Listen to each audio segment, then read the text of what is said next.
This week, we talk about the Hellblade 2 controversy, some very positive news for the Ghost of Tsushima PC version, as well as the future of PlayStation games on PC, the latest Nintendo Indie World Showcase, and more. All of this tonight, but first, on to that beautiful bean intro.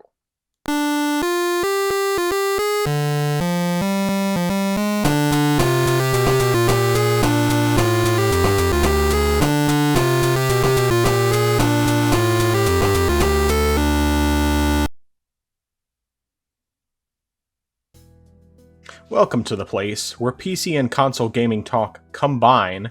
This is the Orange Box Podcast, episode 28. I am your host, the man who is currently stuck in an endless loop of destroying infected helicopters with pistols, Nathan, also known as the Frozen Gamer 87. And joining me, as always, the man who wants the new cinematic standard to be 60 frames per second, Justin, better known as I Am Zaracon. How you doing today? How's your week been? Not bad. It's been pretty good. Saturday I had my 10-year anniversary live stream. That was pretty fun. Got back into playing some older games that I haven't, well, not older, but games I haven't touched in a while, and I've been meaning to go back to. Sunday, I went over to my sister's house, and I had a couple of gifts that came in late in the mail for my niece and nephew. Just a couple of foam swords, because they had seen my swords and they had wanted to play with them, but the problem was that my swords are just too large for them. So I bought them a couple of swords that are smaller and more appropriate for their size. So we went out in the backyard. They were playing with me, and they had a lot of good time, and we all slept very well that night just because of how much energy we spent outside. But it's been a good week, I'd say. That's good. Yeah, my week's been it's been honestly mixed. I mean, there were some good things about the week. Getting some time with family and playing some games, of course. But I've talked about this a bit on social media between Twitter and Facebook, and just being heavily in the Discord for Married to the Games. But the main host of Married to the Games, Gabe Patillo, passed away on Friday. I guess he had had cancer for a while, and we didn't know exactly. I mean, like the co-hosts all knew about it. I don't know if they knew all the details, but they knew that he had it, and it was rough for a lot of us. I mean,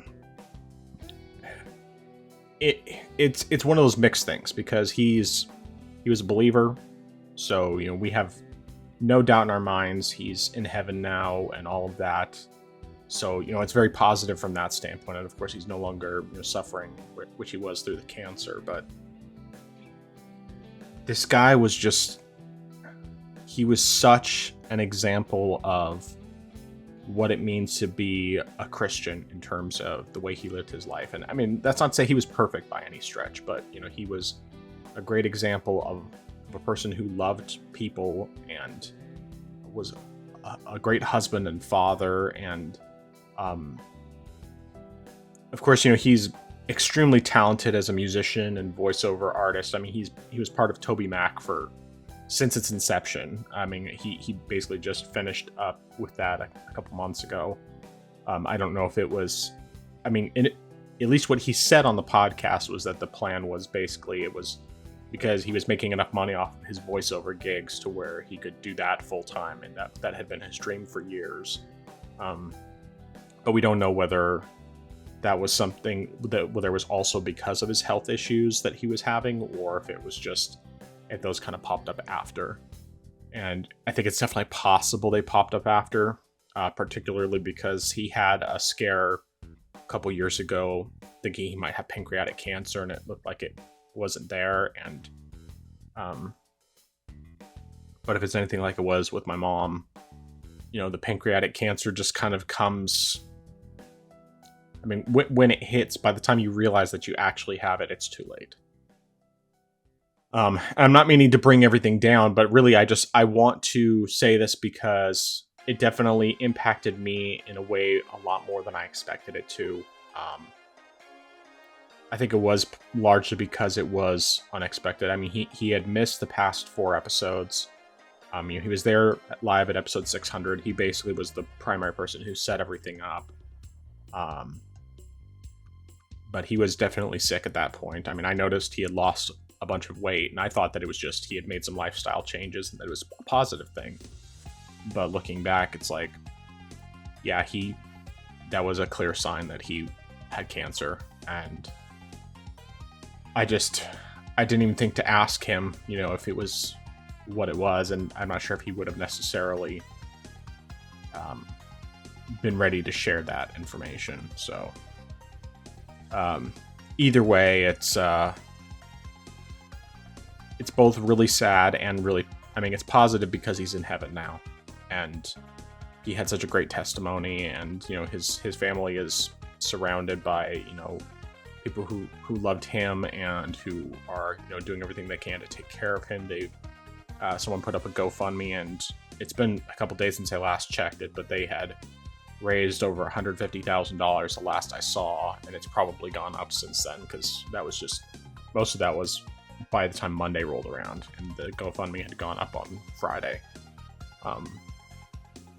But yeah, this guy was something special, and it's so hard to kind of explain, because some people who hear me talk about him might think, oh, well, it's because he's a celebrity, and it's like, no, it wasn't that at all. Like, the fact that he was part of TobyMac was irrelevant to me. I thought it was cool, but like, I haven't listened to TobyMac since the very first album, and I mean, I loved that album. I listened to it a ton back in the day, 2002-ish, 2002, 2003. I listened to that thing all the time, but I haven't really listened to TobyMac since then.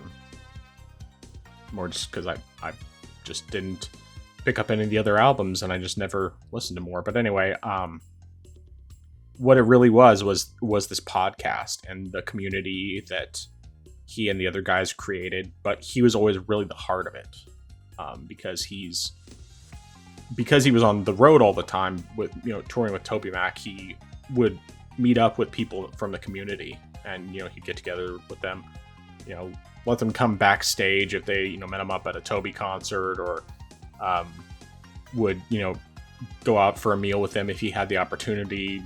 He'd talk with everybody, like really talk with people about games and life and games. Is married to the games is one of their taglines.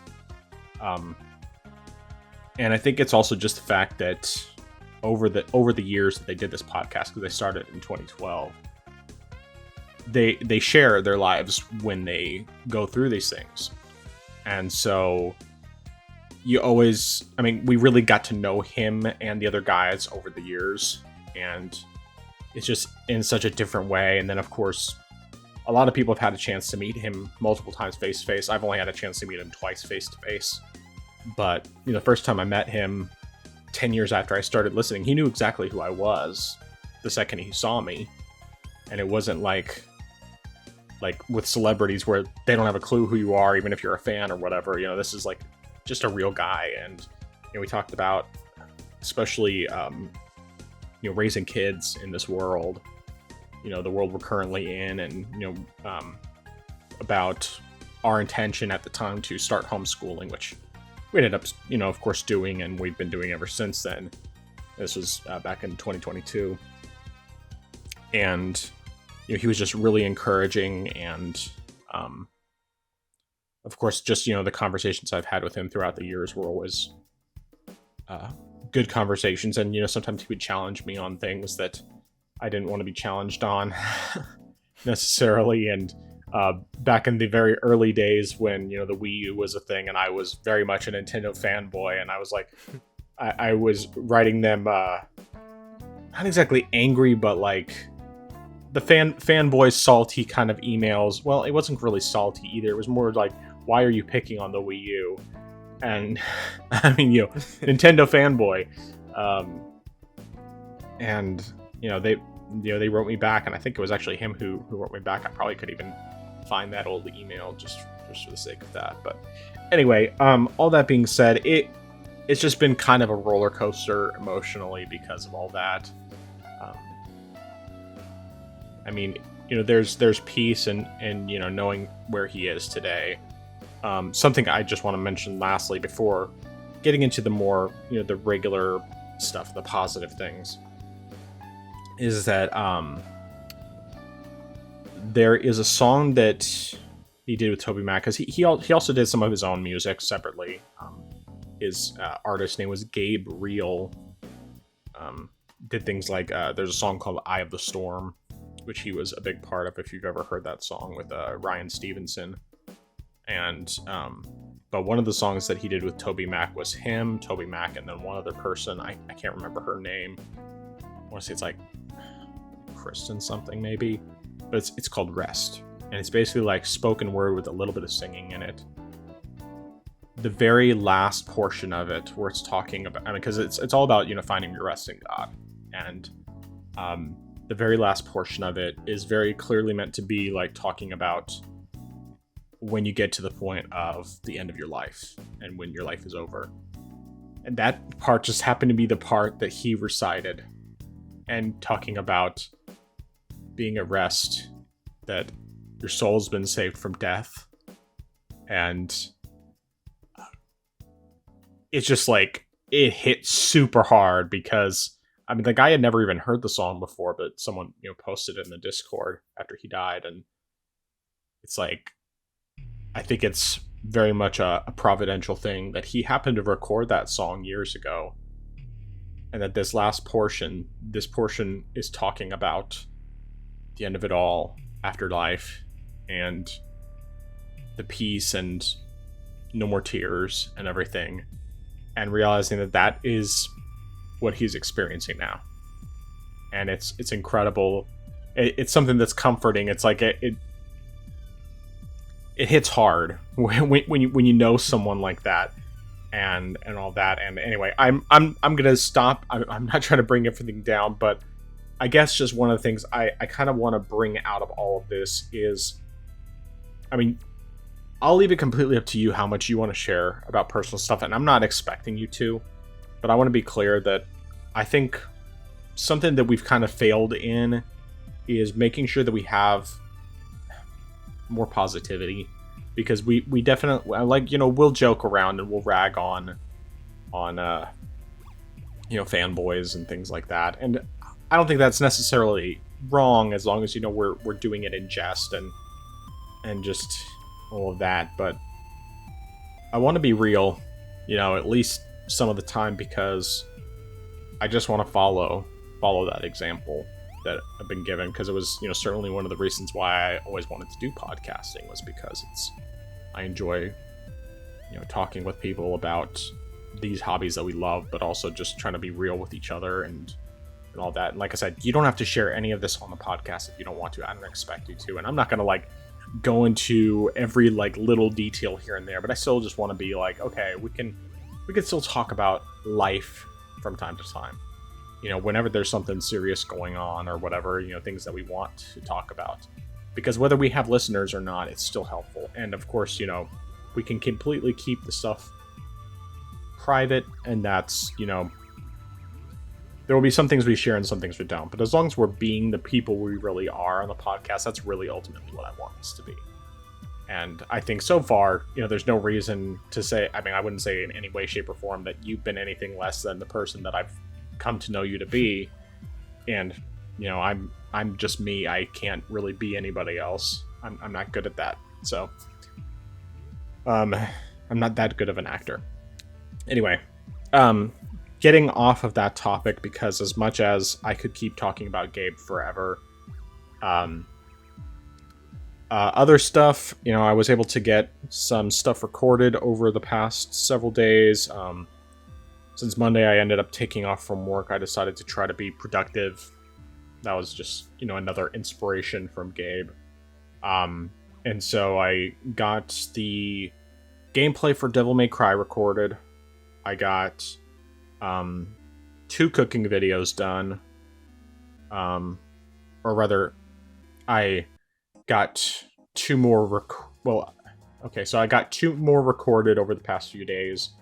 One of the videos, the one that's actually going up on Monday, I had recorded everything for it, and I was in the process of editing it, and then I realized that like the shot that I normally take where I'll like do a close up of the food and everything to, have like for the intro and after it's actually done cooking, I hadn't done that for the particular recipe. So I filmed that and was able to add it in. So the video's already uploaded, scheduled, ready to go. And did various cooking things I'd been wanting to do, like made some chili rellenos the other day, turned out really good, and made some jerk chicken tacos last night, which were really good. Did a bunch of homemade meatballs, which I do every once in a while, and we had run out a while ago, but I made some more. And yeah. Anyway, so like I said, it's been a mix, but there's been good stuff and bad stuff, and overall it's positive. It's just at the same time some stuff is also sad. So anyway, since this is no, go ahead. I was just gonna ask you a question. Do you happen to know if the GoFundMe is still open? Should still be open. Let me bring it up. Okay. I'll just double check it real quick. It'll only take me a second to find it. I know that there's a link here in one of the ones that one of the chats I'm part of. Let's see here. Yeah, it is still up. Okay. If you could send that to me, yeah, I'll go ahead and appreciate that. I'll go ahead and send it over to you right now so I don't forget. And... all right, there we go. Cool. So there's that. All right. But getting into the fact that we're a video game podcast, what have you been playing this past week? Well, as I mentioned earlier, I did my live stream on Saturday. One of the games I played, which was something I haven't played in a while, was Spider-Man 2018, and oh boy, that's a good game. It took me a while to get used to the controls again, especially for some of the combat controls as well, and especially some of the web swinging controls, which I was able to get back into faster than the combat. But once I got into things, it just really was so much fun, and just skiing around New York City, progressing some more of the story. It was great, but the one problem I will say is I faced my first Mary Jane mission. Oh no! And yeah, it really, yeah. I really hope that I don't have to deal with this too much. I know that they added it more in the sequel, but I just hope it's maybe no more than 4 more times that I have to deal with it. I don't think it's that many. I want to say there's probably like 3-4 total that you have to do with her, and I can't remember how many there is for Miles. But Miles's missions were not near. I mean, Miles's missions for this one were, pretty similar, but between the two, Mary Jane's were definitely worse. Okay, yeah, and then another thing that I sort of also had an issue with was I'm possibly going to be getting on. Well, no, I'm sorry. I'm not on possibly. I will be getting on a small little comic book soapbox for just a quick moment. But the thing I'm wondering is, why is Mary Jane a reporter? I don't remember any continuity where she was a reporter, especially for the Daily Bugle. And so I'm thinking that's more of Peter's thing. And I feel like if you wanted to have a stealth mission with investigative reporting, you probably could have done that with Peter, especially since at least this mission that I was doing, she was taking pictures anyway, which was pretty much what Peter's job is, or at least was for working for the Bugle. So I don't know why they couldn't have done that, or at least have the Black Cat, because she does do stealth stuff, and she's and it's a character that that would be a situation that people know she does. I mean, not that she's not afraid to get into a fight, because she's certainly capable in that aspect, but it just felt weird playing as Mary Jane when we could have been playing as someone else for that part. But overall, though, I'm still having fun in this game, and I will probably be playing it some more in my off time as well. But the other game I played during the live stream was Power World, which is something else I haven't played in a while.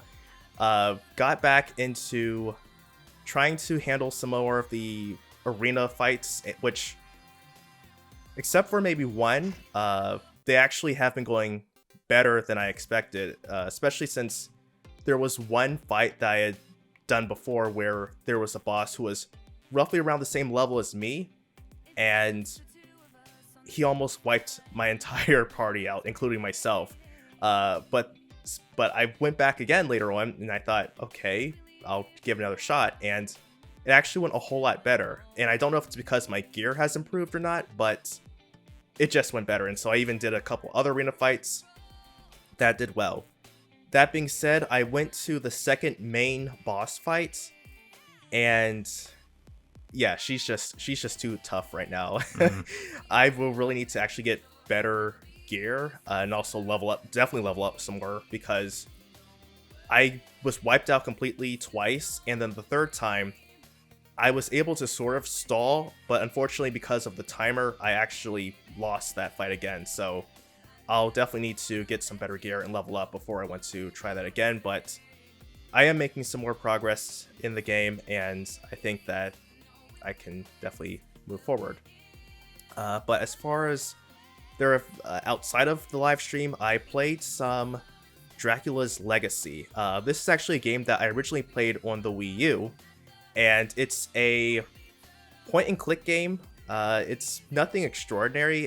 In fact, you can beat the game probably within about 2 to 3 hours. It's interesting also because on the Wii U, of course, because of that, it's a Wii U gamepad only type of game, and you can't play it with a sort of controller or anything like that, so you'll always just be looking at your gamepad and just tapping away at everything, which made things a little bit harder, because with the mouse, like I'm playing here, you can move it around, you can see stuff highlighted, but you can't really do that with a gamepad unless you're just like tapping everywhere.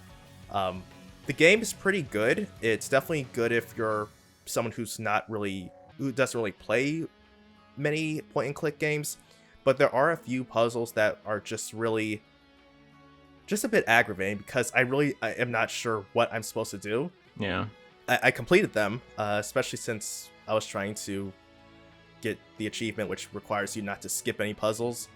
But those few puzzles were just really annoying. But it's decent enough. And then I played, lastly, Daemon X Machina with a friend of mine, because he had bought the game a month or so ago and he wanted to try out some of the multiplayer. So we played that for a bit. He was able to get some good gear because of the fact that the multiplayer missions do actually provide, or for the most part provide, better gear than what you can get when you're starting out in the story mission. So he's going to be pretty well set to get through the main campaign. And I finally crossed the 20,000 enemy AI threshold for the achievements. Nice. I just need to do that.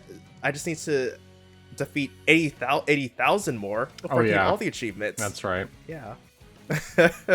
Well, at least it's not 200,000 total that you need. Oh gosh. Yeah. But I don't know. Maybe I'll go back and see if I can do a little bit of grinding. But I'm not certain though. Though. But yeah. But that's what I've been playing. Very cool. Yeah, I mean, with Spider-Man and Mary Jane, like, I don't know. I mean, the reality is she is insufferable in that game. And, I mean, for like, probably about 95% of it. But yeah, I mean, obviously, probably the main reason why they gave her those, put her as a reporter for the Daily Bugle and all that, it was probably just because of the fact that they wanted to do something different, for one, and then also because then they'd have a reason to force you to play as her. Make her more than just a background character. And that's really what it came down to. I mean, even Miles with his missions, in this game at least, he's just a background character, but of course they're also setting him up for when he gets his powers, which I mean he does, later in the game, even though you don't actually get to play as him until his standalone game. But not that you're going to be playing that, even though you're represented. But yeah, so that's cool. In terms of the stuff that I've been playing, a lot of it is the same as what I had last week. I got to play some more Lego Harry Potter with my oldest son, and of course that was fun. Some of the stuff is a little more obtuse, and I'm still not a huge fan of the controls. There's just some aspects of it that are a little janky. I mean, it's not like the worst thing I've ever played, but, well, I wouldn't even say it's anywhere near that, but it's just more that it's just the annoyance sometimes of dealing with the wonky targeting with the wand. But even still, I'm having a good time with it, mostly because I'm playing a game with my son and he's enjoying himself. And of course, anytime there's like puzzles to solve, his mind works that way very much. So he definitely will see solutions sometimes that even I don't see initially.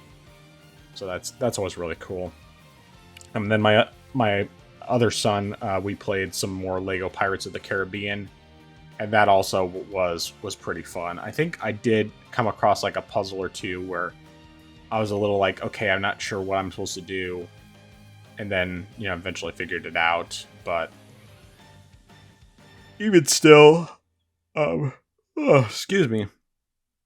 It's definitely another one that's fun to play, and it has its own wonky elements to the controls, but it's less so than Lego Harry Potter. I think that the controls are smoothed out a bit. It feels more like a modern Lego game from that standpoint, but all the Lego games have some jank to them in terms of how they control. It's just this one I think is better. It's not quite as much so as the Harry Potter one. So there's that. I did play some more of The Messenger. I made it into the 16-bit portion of the game. And there's like one portion, it's not actually shown in the footage here because I decided to display different footage, but there's like this part where you're up in the sky and like some clouds, and you have to there's like 3 or 4 sections where you have to run from this dragon that's chasing after you, and you can't do any damage to him or anything. And it's just like a cloud platforming section, and if you happen to miss a jump, then you fall and you have to start over, and it gets very, very annoying.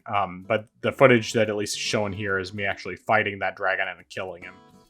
So, though I don't think the footage actually shows the whole completed fight, but it at least is showing me fighting him. But yeah, still a great game, though I definitely have occasionally come across more frustrating areas that have caused me to just stop playing for a little bit. So, like I was trying to play a little bit earlier today, and there's like the section where you're dealing with one of those ascending levels where you have to avoid the lava that's coming up underneath you, and it's not quite as fluid for some of the jumping as in some of the games. So it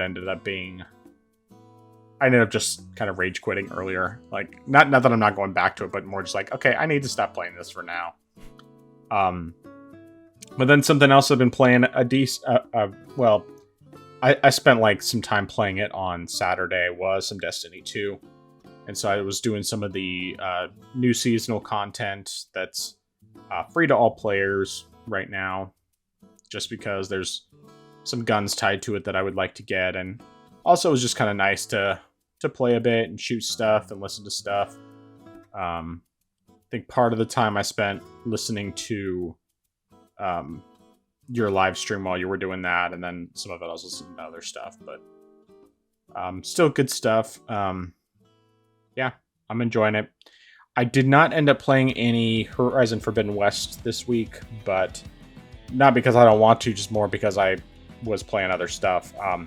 But what I did end up playing a bunch of was Devil May Cry. So, of course, as I mentioned before, I did record the gameplay for that, for the comparison that'll be going up next week, since I ended up mostly just because I it's partially because I forgot to record it on Saturday, and so I wasn't going to have enough time to record it and get the video put together on Sunday, especially because we had our family groups with church.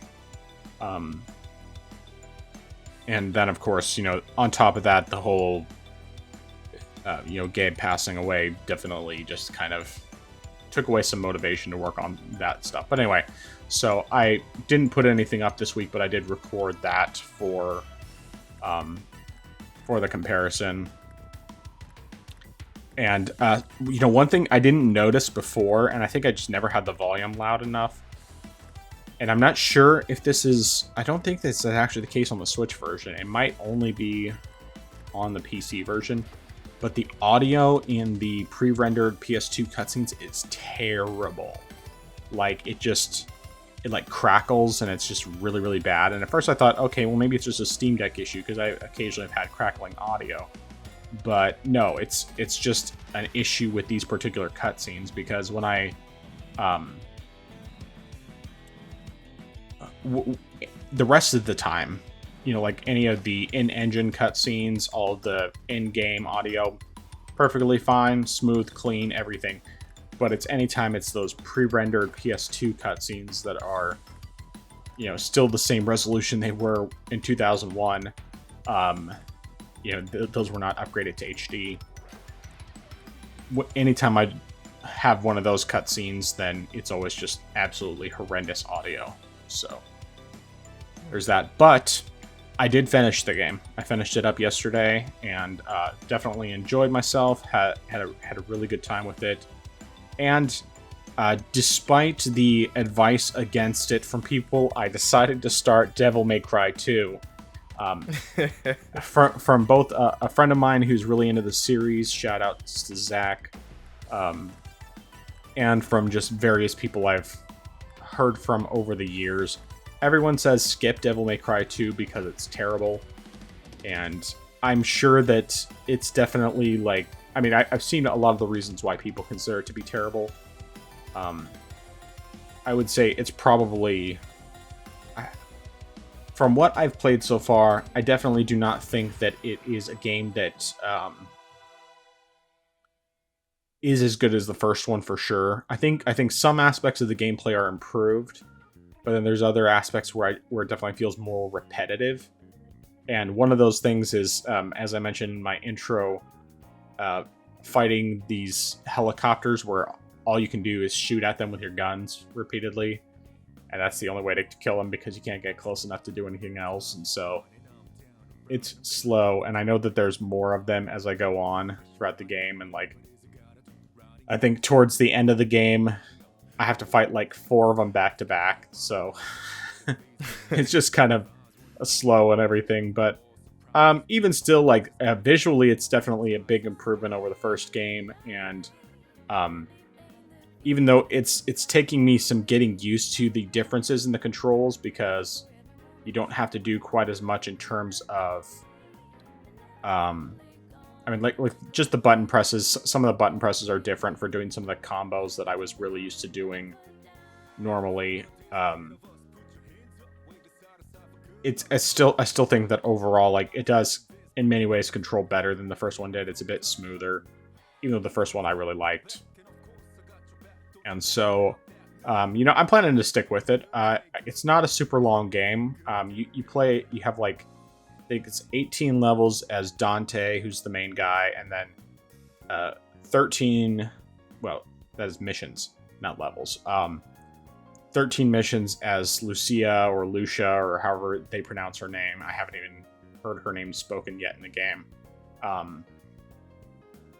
But I just finished mission 9. No.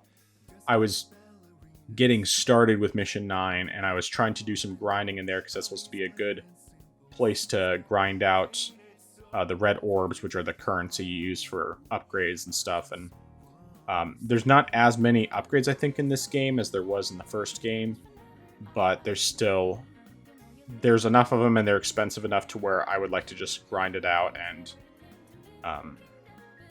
get that taken care of if I can. We'll see if it's actually reasonably doable. But that's in Mission 9 where I'm supposed to be able to grind everything out. So, yeah. But that's basically it. Oh, I forgot to record any gameplay, but I only really, like, tried briefly, so while I had some videos rendering, and my wife was using the Steam Deck at the time for playing Diablo or something, Diablo or one of the Lego games, I decided to pull up my Vita and thought, okay, well, maybe I'll try playing one of the games that I started when I was testing stuff out before. And I'm not sure why, but it seems like most of the save games I had for games are completely gone, which is a bit annoying. I mean, it was nothing that I was, like, far in, but, like, I was trying it with Killzone Mercenary. My save's gone on that, and I think there was another game or two. Oh, the God of War collection. My save's gone on that. I mean, I only had it on the first game, and I wasn't super far into it. Though that just basically confirms for me that if I'm going to play God of War, then I'm probably just going to end up playing it on the Steam Deck, emulating the PS3 version instead. You know, I kind of like playing on Vita, but yeah, I'm annoyed that my saves seem to have disappeared, because it's like, okay, well, I have to start over if I want to play those. But I did get to play a little bit of Tearaway, and because that was one where my save was still intact, so I messed around with that a little bit. Still hate the rear touchpad. I hate using that for, at least for the combat thing, which is basically you push your fingers up and it's supposed to be like fingers coming through the paper to kill enemies and stuff, but and like move obstacles occasionally. It just doesn't work great. I hate the rear touchpad. But yeah, that's basically it, I believe. For Devil May Cry 2, mm-hmm. Did they change the way missions work? Because I know you mentioned before that with the first one you couldn't replay missions to grind. Can you do that with the second one, or do they also?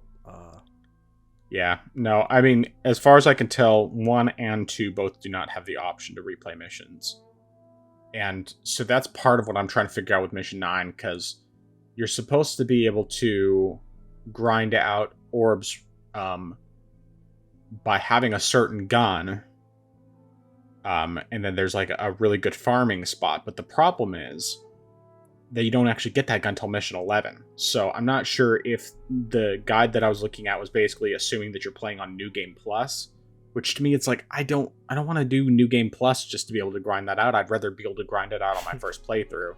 But I'll look more into it and see if I can find something else for that, because I would prefer to just waste some time grinding for a while and then making the rest of the game simpler. Because, I mean, I haven't had any struggles so far. Like, I've died maybe twice so far in all the missions I've done.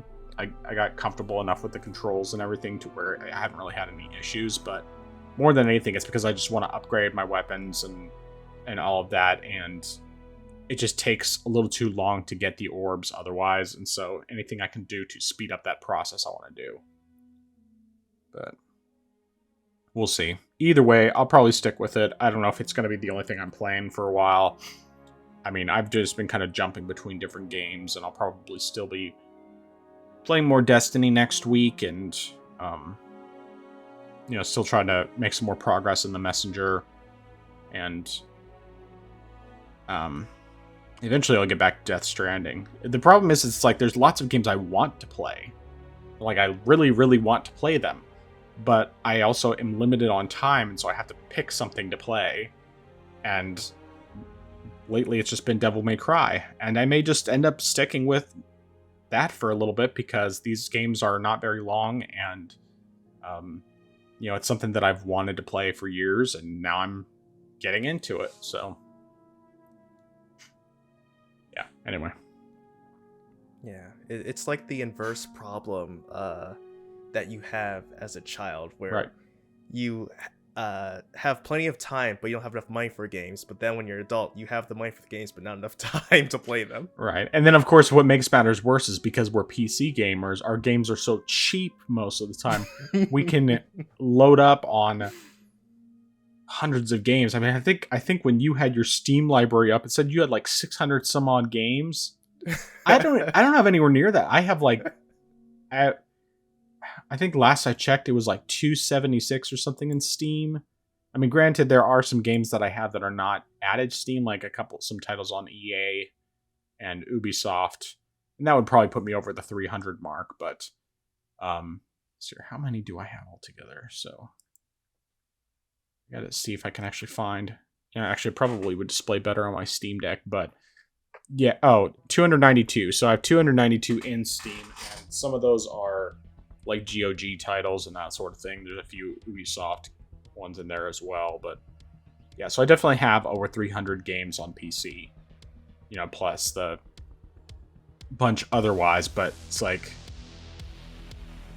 well, I guess it's very possible that between my multiple platforms, I probably have as many games as you do on PC, but I don't know what your library is like on like Switch, for example, or 3DS. And I know you don't have a Vita, so yeah. So I probably can't really talk about any of that, but I mean, let's see here. I'm just curious real quick because I remember I always keep, every time I finish a game, I put it in my completed list. And right now, my completed games, I have 86 completed. So I have little less than a third of the games I own. Actually, I didn't add Devil May Cry, but that's also because the fact that it's a collection of 3 games. And I've like completed 1 of 3. So anyway, not that any of that matters.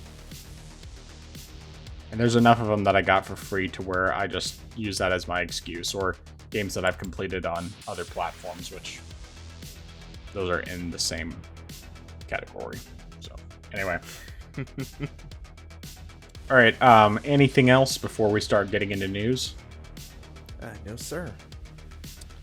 All right, well, I thought that we should start off with the more, like, not so much positive stuff, because I want to end on a good note. So let's start off by talking about this controversy with Star Wars Outlaws. And this one's going to be much briefer of a discussion, I believe, than what we had the last time we talked about it. But so the main controversy that's come up is that Star Wars Outlaws, it turns out there is one of the story type missions that is connected with Jabba the Hutt, who is, of course, a well-known character from the original trilogy, is locked behind the season pass. You have to spend a minimum of $110 in order to access this mission. Now, Ubisoft has responded to the issues with this with the following statement.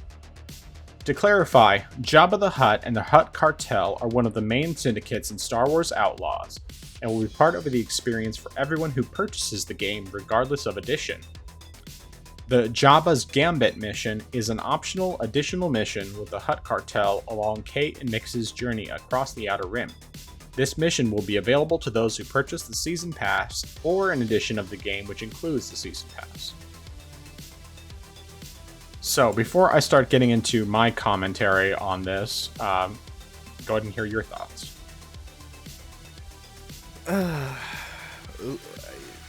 I guess this is partially because part of Ubisoft saying this is a quadruple A game, or that they need to do this. I mean, I honestly, there's no reason why this purchase should be locked behind a high tier edition. I mean, the fact that this game is just the base game is $70, I should be getting this mission in the base game. I mean, granted, I would want this to be $60 and have that mission there, but to have it locked away for $100 is ridiculous. There's, I mean, and I don't know why the spokesperson is saying that it's not really going to affect, or it's not really a big deal because Jabba the Hutt and the Hutt Cartel are there and they're a part of the game, when, I mean, the mission that involves them isn't, though. So I don't know what why they think that's fine. And I mean, what else is coming the season pass? I mean, we see this one mission here, but like, what else is going to justify this extra $30 that's being spent here? Right. It's this is just another stain on this pile of garbage. Yeah, I mean, I pretty much, am with you on that. And it's actually a $40 difference because it's $110 for the cheapest version with the season pass. And they're like, well, you can just purchase the season pass separately, but I'm pretty sure that the season pass is, $40-50 for the season pass, unless you buy it with the version that includes it, in which case it's, $40. But it's like, yeah, they're like, well, you can, it's like basically saying you can see this person, you can see the cosmetic, or you can see this game breaking weapon, but you can't use it unless you pay a bunch of extra money. I don't know. It's dumb. It's a dumb excuse, and obviously it's just them trying to use marketing speak to get around the reality that they're locking content out of the game, like content that people would actually be interested in playing, just so that they can sell you a more expensive version. So, but I don't really have any other thoughts on that front. I just thought it was a story that was at least interesting enough to cover. But you got anything else before we move on to the next thing? Nah, I'm good. All right, so one of the things that we actually missed talking about last week, and I take blame for that, but we had plenty to talk about anyway. So Hellblade 2, we got confirmation that it's going to be only 30 frames per second on both Xbox Series X and S, with dynamic resolution in order to maintain that 30 frames per second.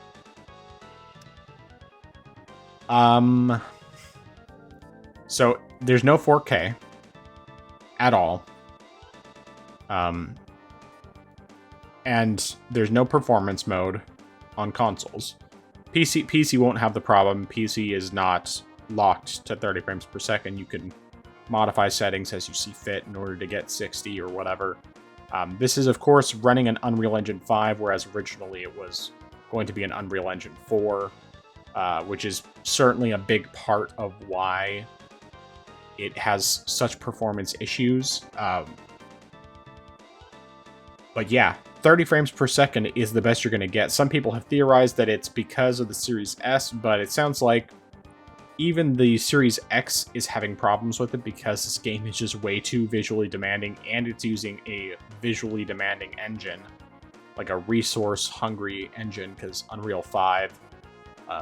no one's made an Unreal 5 game so far that performs well. Like, they all perform terribly on every platform. Even on PC. And I mean, yeah, they're better on PC, but they still just perform very poorly. So, anyway, your thoughts on this?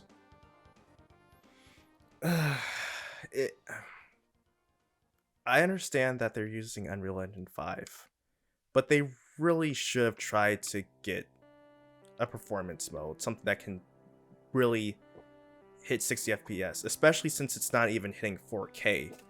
Right.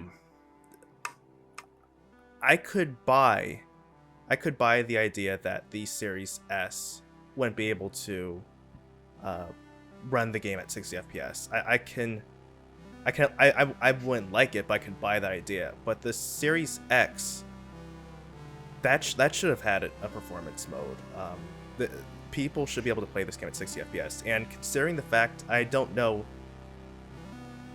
how, or rather, if things will be changing too much, but just based on what I was playing with the first Hellblade, it definitely would help to have 60 FPS to help with parrying during the combat segments, because it's gonna mess you up if you don't have that. So really should have had 60 FPS there. And I'm not buying the whole, well, this gives it a whole cinematic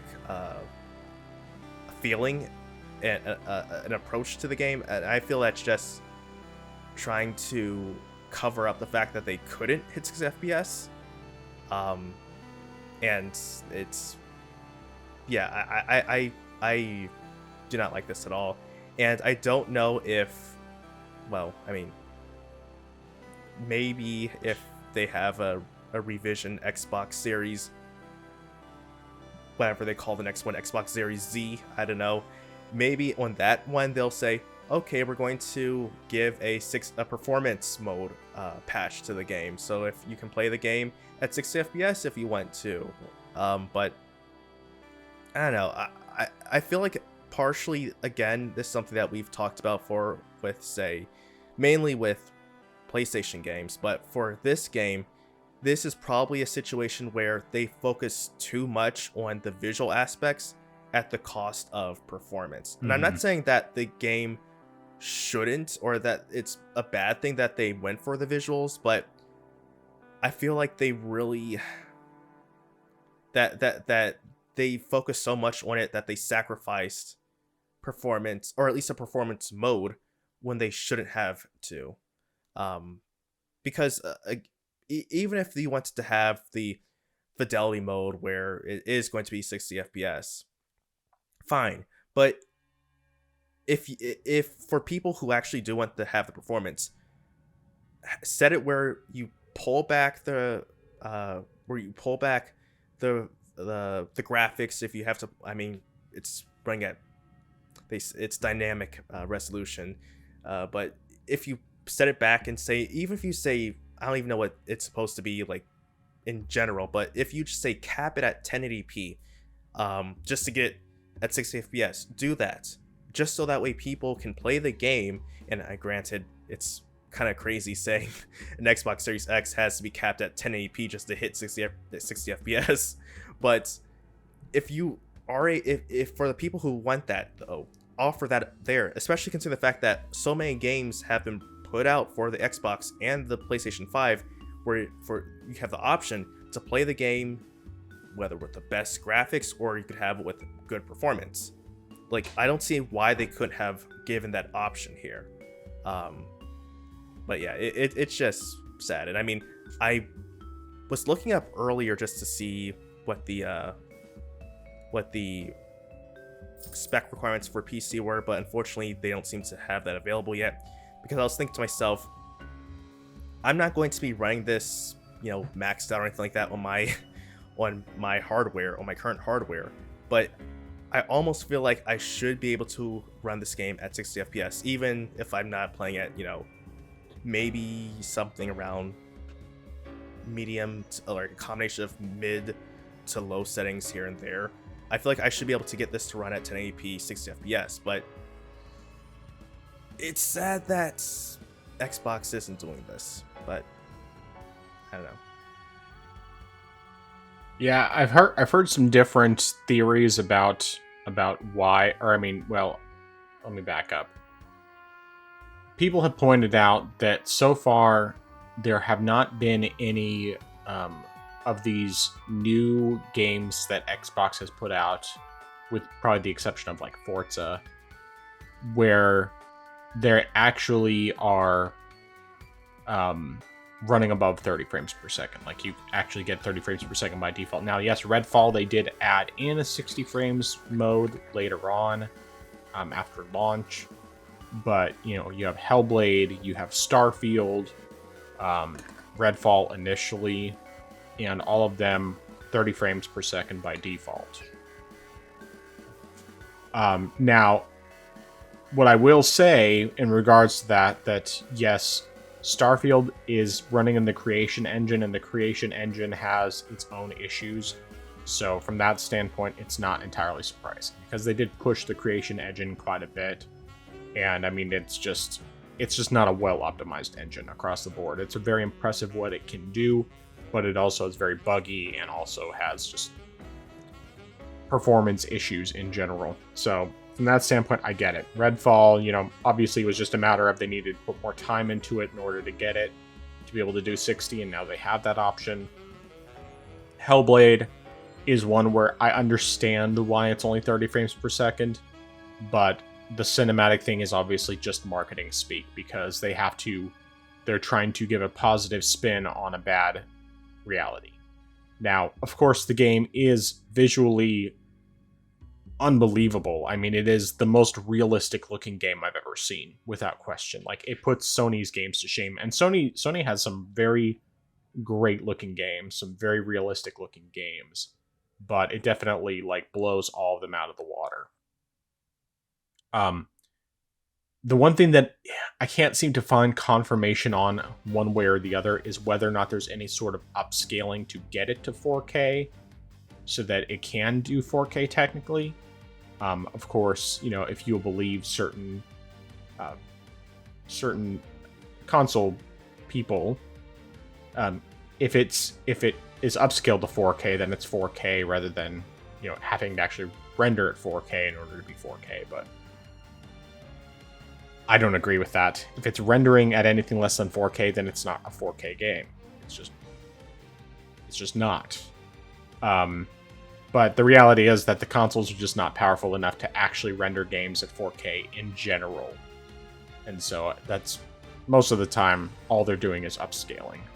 And don't get me wrong, they still look great. And the upscaling works well enough to where the games look great on 4K TVs and all that. But yeah, anyway, I will say Senua's Saga, this Hellblade 2, does look incredible. It is a game that I'm very interested in. It's not something that I'm willing to spend $70 on. I can't remember if it's actually supposed to be 70 at launch or if it's just 50. Either way, it's something I'll be waiting for a sale. Obviously, I'll be playing on PC. The chances of this running on Steam Deck are slim to none, especially with Unreal Engine 5 and everything else. But yeah, this trend, this is the problem we keep bringing up. You know, there is a problem with choosing to do visuals over performance. And when you use an engine like Unreal Engine 5, which nobody's really that familiar with as it stands, because it's still a very new engine, they haven't had a chance to really learn how to squeeze everything out of it without it just completely tanking performance, you're just going to end up with these issues, and that's how it's going to be this whole generation, and probably next generation too, because Unreal Engine 5 is very, very demanding, and it's impressive what it can do, but it just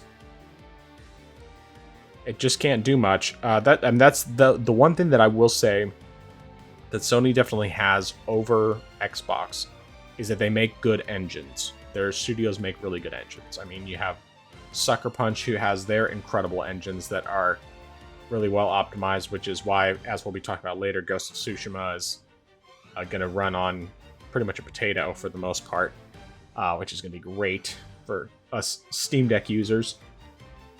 But I mean, and then you have like Insomniac, who also does a great job with their optimization. In fact, that like the Spider-Man games, at least both remastered and Miles Morales, run pretty well on the Steam Deck, still look good. And Ratchet and Clank Rift Apart also looks good on the Steam Deck and runs pretty decently, despite being, despite not having the magical SSD. And of course, then you just have Nixus, who does a great job with their ports in general.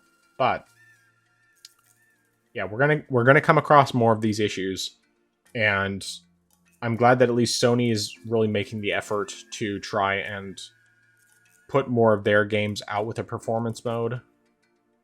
But I don't know what Xbox needs to do differently. I'm hoping that they can just start having more of that, because it should be a standard, especially for, considering the fact they promoted this thing, the Series X, as being able to do 60 frames as the standard and 120 frames as something that's possible as well. And it's like, they basically don't have it for anything but backwards compatible games. And that's it. Nothing new that they can put out. And it's like, well, of course, as PC gamers, we knew that that was going to be the case, that there was no way that they were going to be able to really do what they were claiming they were going to be able to do. But that's just the reality of when you're buying a budget box. You're not going to get as much out of it. And it still, can be great because it is a simple solution over getting into PC gaming. One that at least initially doesn't cost you as much. It's just over time you end up spending a lot more. Plus you can't get as many games as easily. So there's that too. Anyway, that's enough about doing all of the usual PC Master Race stuff with all that. So any other thoughts before we get into our next topic? No, sir. All right, so we'll go ahead and just we'll jump around a bit with the order of things. One of the things that I do want to talk about that's a more positive thing is this Indie World presentation that we had today with Nintendo. I did not do a live reaction for it this time, mostly just because it felt right at a time that I had a morning meeting, and I didn't really feel like trying to do a live reaction after the fact, so I just watched it separately. But I don't have clips for all the stuff that you mentioned before that you are interested in, but I'll probably try to get those after we talk about it. So why don't you tell me what some of your highlights were from that presentation today? Yeah, so the first one, which I'm gonna pause. Well, I'm most likely gonna be stealing a bit of your thunder with this one. Is going to be Teenage Mutant Ninja Turtles. That game looked good. It looked good, and this is also one of the first Teenage Mutant Ninja Turtle games, at least in a while, that I know of, that isn't a direct arcade style beat 'em up. This one is more of a roguelike type of game, and a top down one as well, and it just looks fun. A lot of co-op in there still as well, which is also good. The art style, or at least the character design, I could be wrong. It kind of reminded me of the 2003 series, which I kind of have a bit of a bias toward just because that was in my time. But I do like the style there. It definitely looks fun. I saw that it is coming to Switch temporarily as an exclusive. I'm not certain when the PC version, or at least, it's most likely going to be coming to PC, but when other platforms are going to be coming out, they didn't state it, or at least not that I saw. And there's not even a Steam page from what I saw earlier. But that's definitely something that I'm looking forward to. And so the next game that I saw interesting, which I'm not certain how to pronounce it, but it looks like it's called pronounced Shim, or Chim. Seems like a pretty interesting game. Just a sort of more casual type of game where I like the concept, which is pretty much a play on light and darkness. It seems like you're sort of a shadow jumping in between shadows, but also trying to make sure you don't get caught in the light. And I can't remember, but there was a game on the Nintendo Wii some years ago. I remember seeing it in an issue of Nintendo Power, which seemed to kind of play on that idea of shadows and light and playing off that, where you're a shadow and you're trying to interact with things through other shadows. So because of that, this one kind of resonated with me in that idea. So I thought it was interesting enough to at least consider in the future. And then the other one more game that I thought was interesting was a game called Lorelei and the Laser Eyes. The studio has done other games. One that I am familiar with, or at least I've heard of, is called Sayonara Wild Hearts, but I haven't played that one before. But this one seems interesting, just sort of like a black and white style of game, more of like a puzzle type of game. And that really seemed interesting to me. Granted, I don't play too many puzzle games, but the ones that I do play are ones that just really seem to click for me in one way or another. And this one, based on the puzzles that I saw, they seem really intriguing. So that's one that I'm really interested in picking up sometime down the road. Not necessarily at launch, but sometime. All right. Yeah. I think that one I wasn't paying as close of attention to, but that one does looks like it could be pretty interesting potentially.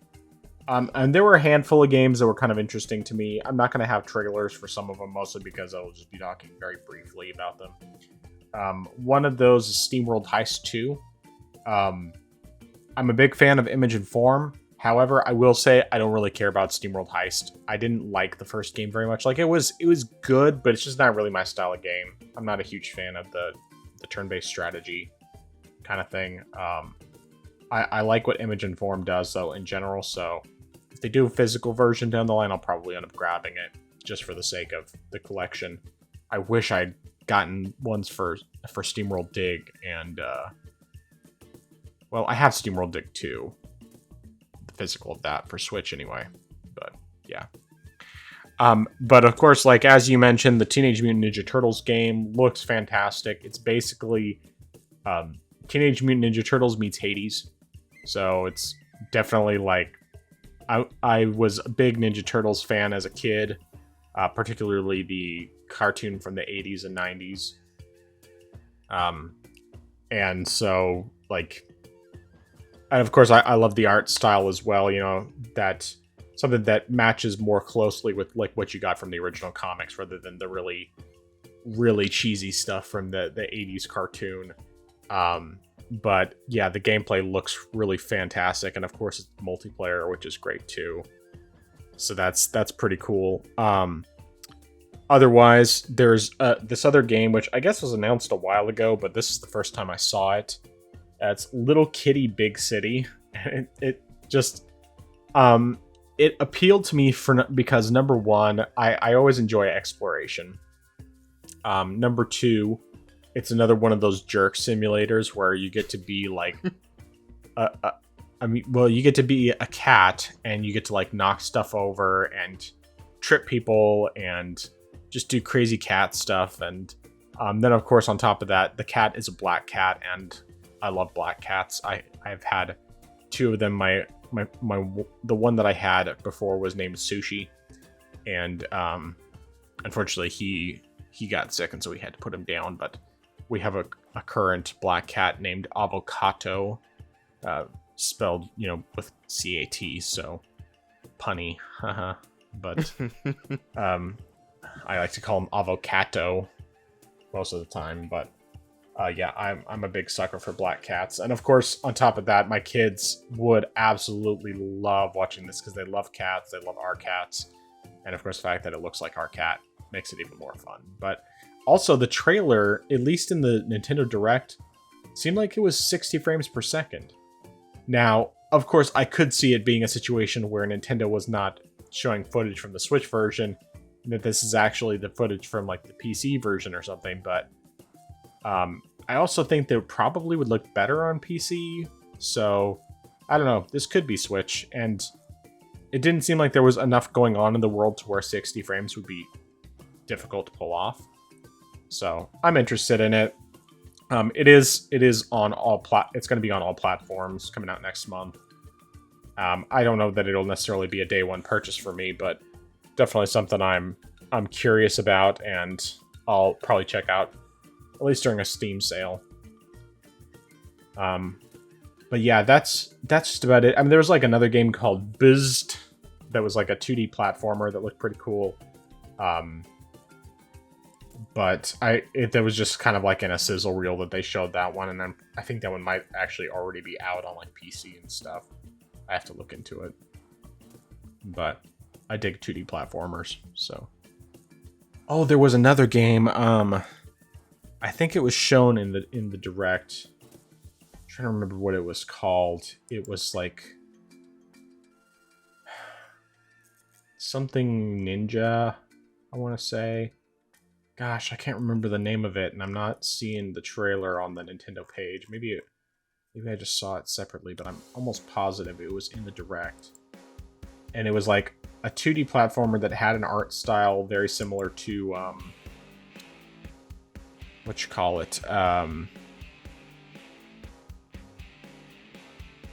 actually it probably wasn't in the Nintendo Direct. I think it was something that I saw that was on sale or something. Anyway, but it reminded me a lot of like Dead Cells and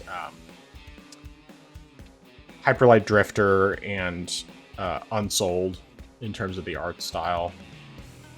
But it looked like it was also a Metroidvania. Oh, that's right. This looked like it was a Metroidvania as well, which is part of what interested me in it. It's like it showed one point getting an upgrade, and it's like, oh, that looks like it might be a Metroidvania. Take it. But anyway, yeah. So that's about it for that. But I thought it would be fun to discuss some of the more positive stuff.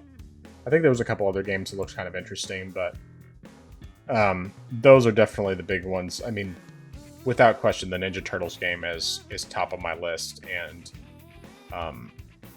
of course, we'll have to see like performance on the Switch. Like, it's probably not something I would get on the Switch unless it had a physical version, and then even then, I'd probably get the physical version and then just wait for the PC version because it's timed exclusive on Switch. And, it's definitely going to look and run better on PC and Steam Deck. Random note that just because I forgot to mention it earlier, what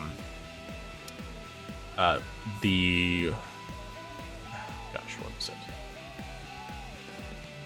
I had the thought in my brain, and now I'm forgetting what it was. Some time ago, I think it was after one of my paychecks, I went ahead and pre-ordered the physical version of Outer Wilds for Switch. So that'll definitely be a cool one to do a comparison for. And I could see myself potentially playing through that game all the way again just because I enjoy it enough. And it's not a game where the high frame rate is absolutely necessary. I mean, it definitely helps, but like Steam Deck, I'm only getting 40 on it anyway, so it probably wouldn't be dramatically different. Just wouldn't look nearly as pretty on Switch. But one thing that I'm actually thinking of doing when I do that comparison is I'm going to have the beginning of the video just showing kind of like going to a certain planet or whatever and showing how it looks and performs, and flying planet to planet a little bit just to kind of give a general idea, but then say, okay, there's going to be a huge spoiler warning here because it's possible, if you know how to do it, to complete the game the first time you wake up. Basically, you get up, you do a couple things, and then you go to specific planets because if you already know where all the necessary pieces are, basically, to the puzzle to push through to the very end of the game and complete the mystery, kind of like in games like Myst and that sort of thing. Then you can actually do it all on your first day, and the Steam version has an achievement of doing it without having gone through, and I basically just do it in your first cycle before the sun explodes and everything else, and you restart the cycle. So I'll do that and do those side by side, and that way people can see how they compare from that standpoint. But obviously, I'll say massive spoilers. Do not watch this if you have not completed the game, because it will spoil exactly how to get the game completed in a single run. But I'll be curious to see if that one has achievements included. And speaking of achievements, our next story here. So this is also a very positive thing that I really wanted to cover. Great news for us. Ghost of Tsushima, of course we know, is coming to PC on May 16th. The PlayStation blog detailed some really cool details of things that they're going to be doing with this PC port. First of all, Ghost of Tsushima Director's Cut on PC. Obviously, it includes all the previous information, all the previous content that was in the Director's Cut for PlayStation and for PlayStation 4 and PlayStation 5. But it's also going to have the option of cross-play with PlayStation for the multiplayer mode, which is very cool. But that's just the beginning. The really cool things, number one, they're going to be including a PlayStation overlay that you can just open up by pressing Shift F1 while you're in game. I mean, this obviously only works if you have a PlayStation account already, or if you create one, and then you sign into that account, and then you'll be able to do this. This overlay will enable you to view your any friends that you have on PlayStation, trophies you previously obtained. And then also, with that, you will be able to earn PlayStation trophies while playing the PC version. But it's not just PlayStation trophies you earn.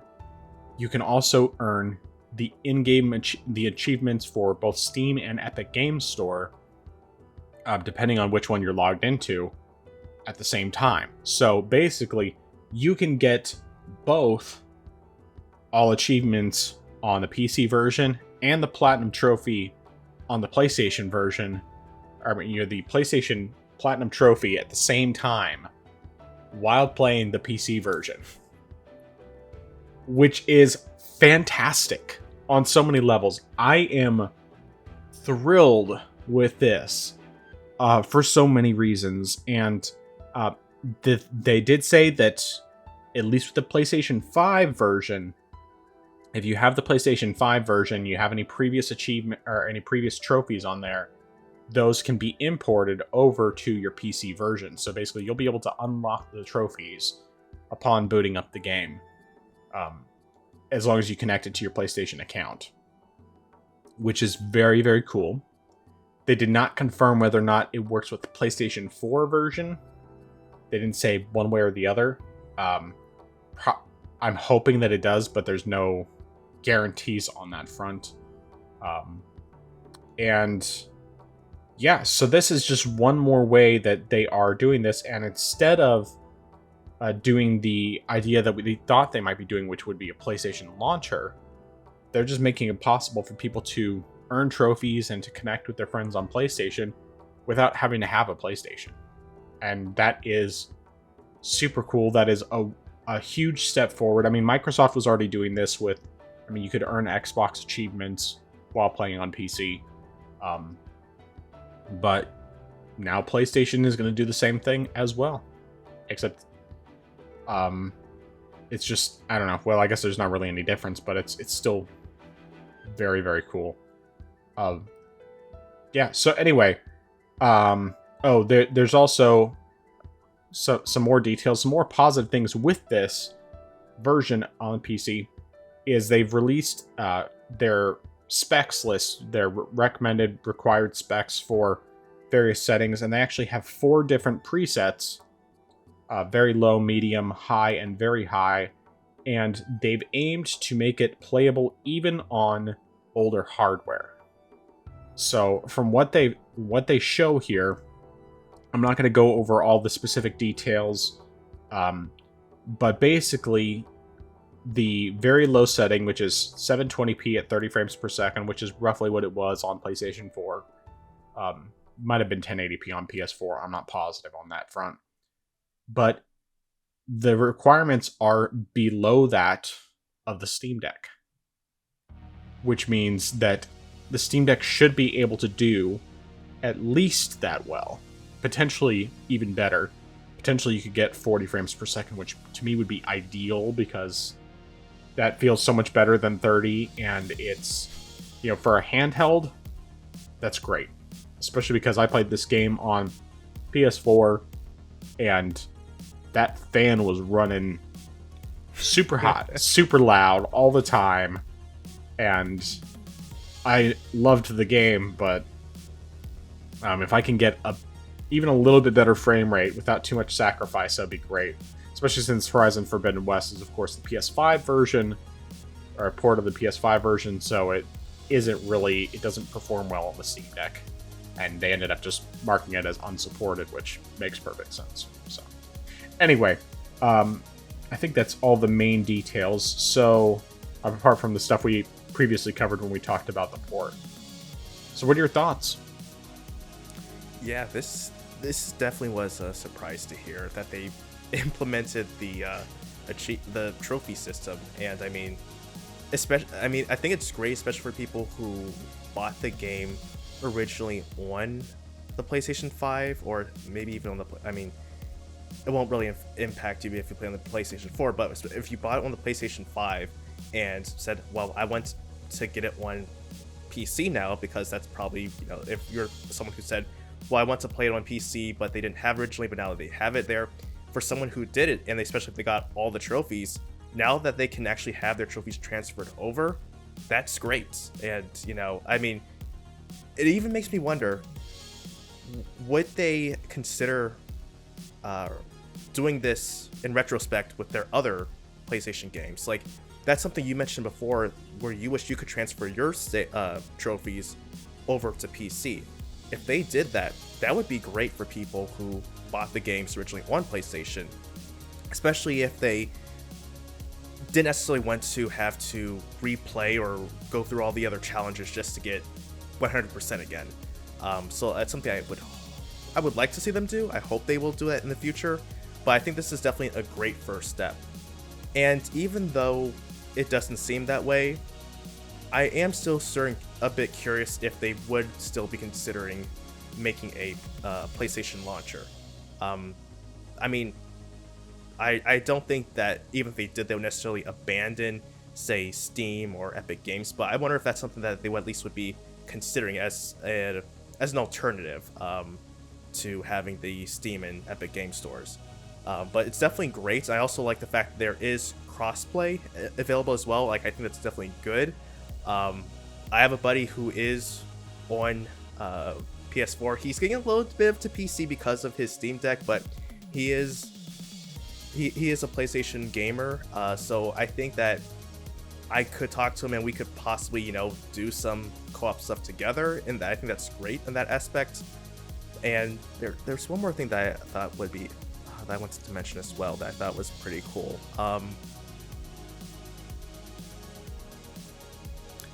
No, I can't remember what it was, but looking at the specs though, I definitely think I should be able to run this at medium settings.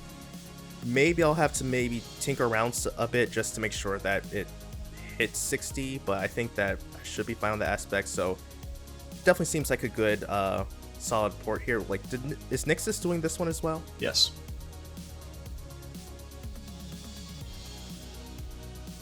Can't see if they're doing it. Yeah, they are doing it. Yeah, okay. It's actually right at the top. They're the ones who wrote the blog. Yeah. So. Oh yeah. But yeah, definitely another solid port for them. And yeah, I mean, I'm definitely looking forward to playing the game. Once the time comes around, like you, I've got the game pre-ordered, so I'm ready to play this game. And this is one of the few games that was on PlayStation where I was like, this is a game that I would really want to see, and a game that I am kind of salty about being exclusive. But now that it's finally coming over, one of my dreams has been fulfilled, so I'm happy. Yeah, now we just need Bloodborne. the port that may never come. Oh, that reminds me. Just a quick side note before I get into like my further thoughts on this. I guess the guy we had talked about who had accurately predicted the Ghost of Tsushima port, and then also said the stuff about like Last of Us 2 coming out, and potentially Uncharted collection and all this other stuff. So Jason Schreier basically said this guy doesn't know what he's talking about, and I guess he got lucky when it came to the Ghost of Tsushima thing. And considering the fact that we knew Ghost of Tsushima was coming to PC anyway, since it was already, in the Nvidia leak a couple years ago, or whenever that was, then it's not... I tend to trust Jason Schreier when it comes to his reporting, because he's usually correct. In fact, I don't think he's been wrong on his reporting so far. So, but anyway, getting back to Ghost of Tsushima. So, as I already mentioned, I'm very excited about this. The fact that they're bringing in trophy support is fantastic to me, because one of the things that I always wished they had was the trophy support. Because even though trophies, it's like, okay, it doesn't really matter any more than achievements, but honestly, it's always the sound effect when a trophy pops. That I love that sound effect, and I wanted to add it to Steam achievements, but there's no way to add the sound effect. At least there wasn't in the past. There might be now. I have noticed that there is a sound effect, at least on the Steam Deck, when you pop a trophy or when you pop an achievement, and I do like that. I do like the fact that they added that. That definitely helps, because it's just kind of like that little dopamine hit, more than just a little silent pop-up, because it's like, okay, it's the, silent pop-up, who cares? But it's like I don't remember what the sound is that it makes on Steam Deck, but yeah. Or something like that. Yeah, is that what it does? I can't remember, but yeah, something like that. And then I can't, like, oh, the PlayStation's like ding.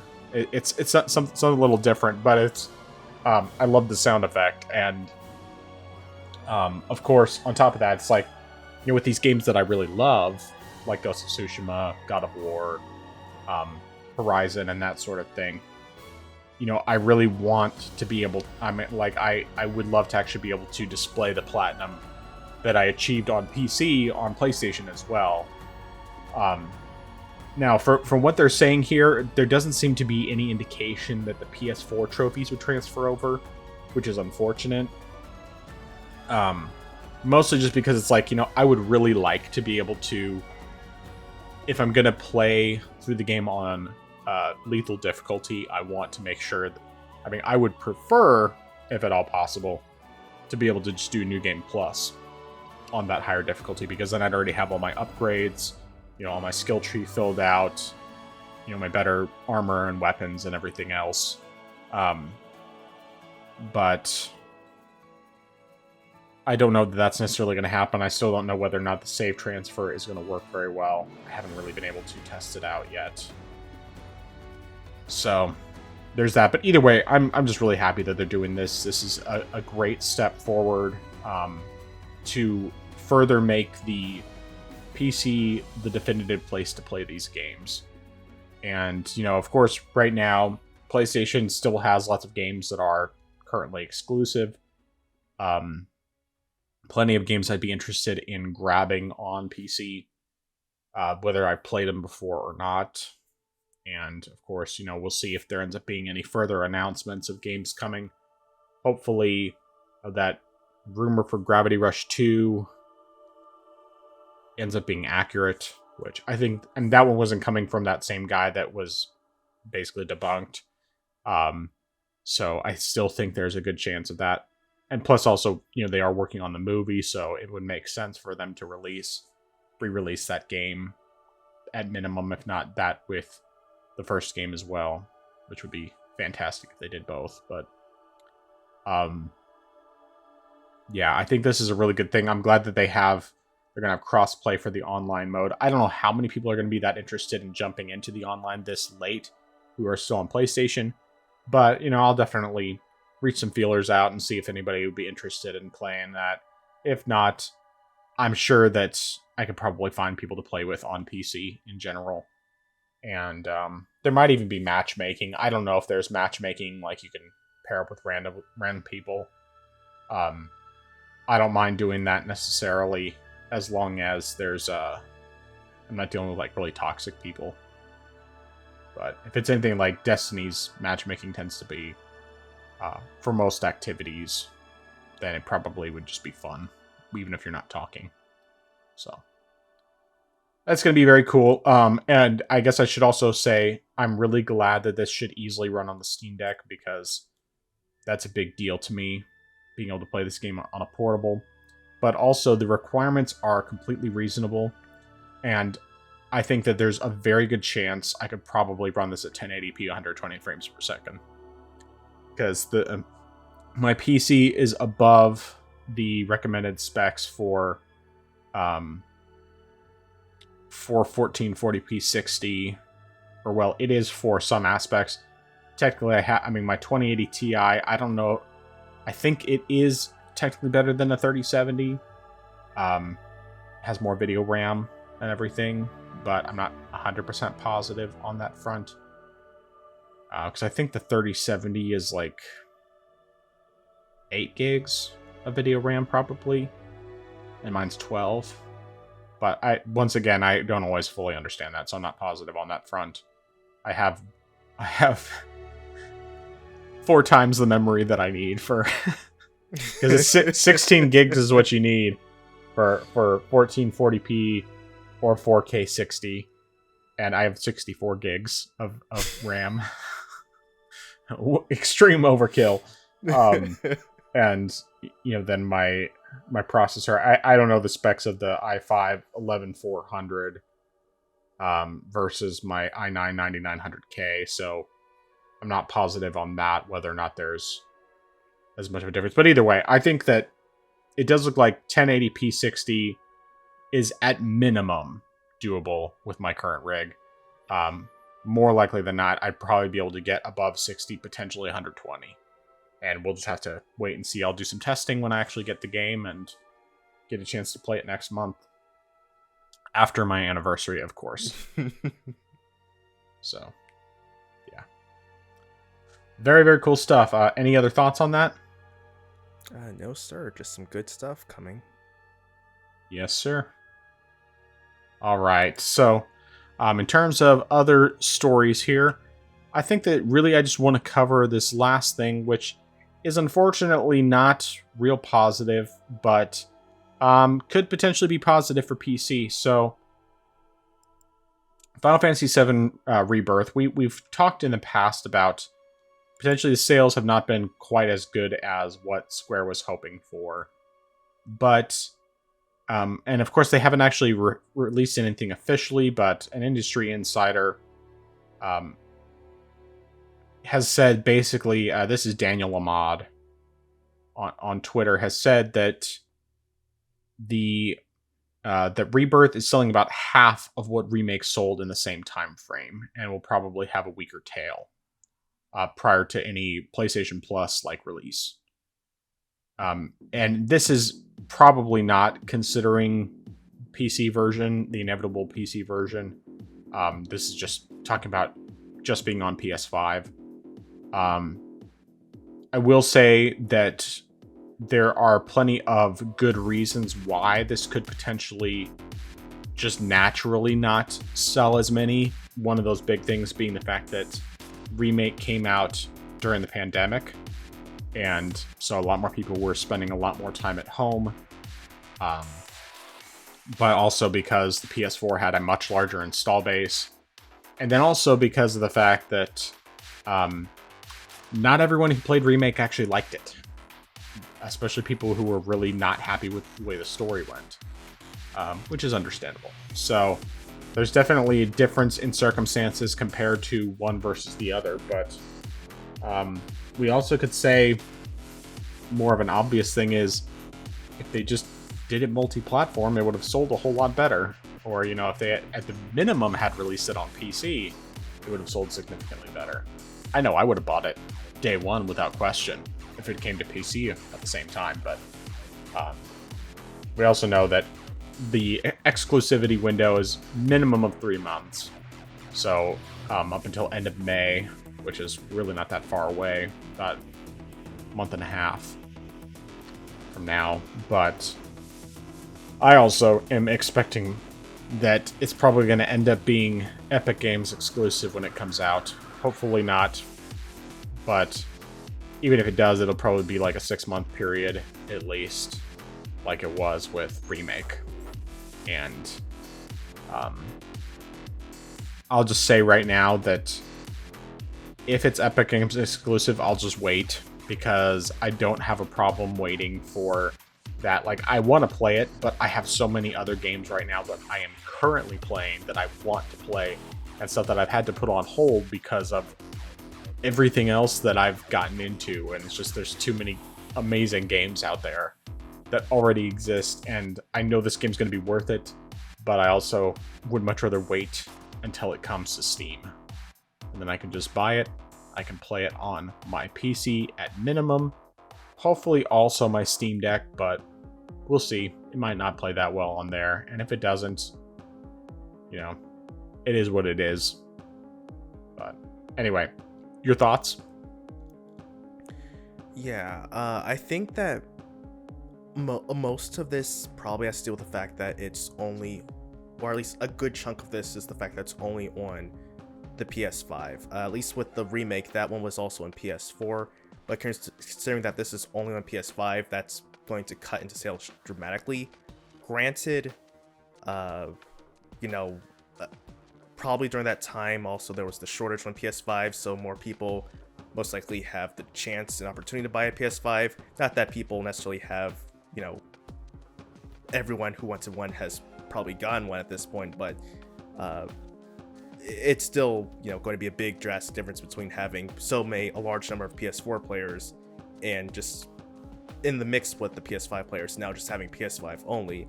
But I agree that also people, or at least a good portion of people, probably just didn't want to get it because they might not have enjoyed Remake. It might not have been what they were expecting or hoping, and especially consider the fact that with how the story went, they might not necessarily care to get Rebirth. But I mean, this again going to be I think probably the smallest of the reasons as to why this is happening. But some people might just be thinking, I'll just wait to get it on PC.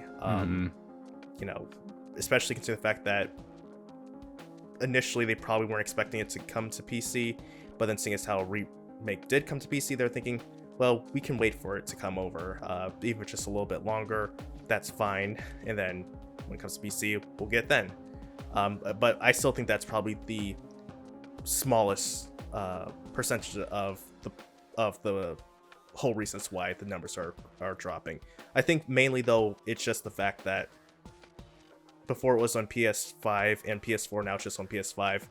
But I do agree, if they had released it on other platforms, PC, then they would have had better sales. And I'm hoping that this case really gets Square to rethink. Maybe exclusivity isn't such isn't something that we should be pursuing.